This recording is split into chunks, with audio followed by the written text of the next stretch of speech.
तो हेलो दोस्तों, हमने काट ले जहरी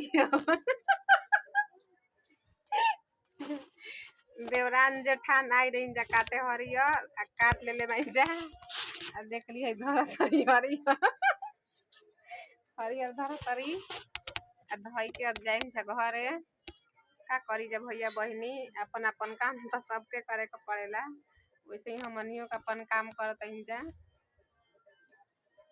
संग संग इहो बेचारी करत तरी प्यार दुलार तनी हमनियो ऊपर बरसाव जा, तनी हमनियो के पहचान होखो। हमनियो के प्यार दुलार ले तू लोग के पहचान भइल बा, बुझाइल। जहाँ पहचान हो बा तो के मुद ले ले बा उ लोग।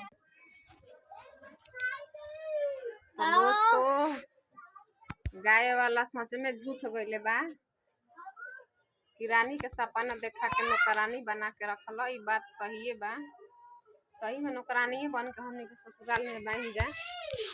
रोज उठी सुठी हमने के काम करे के बाद नौकरानी वाला।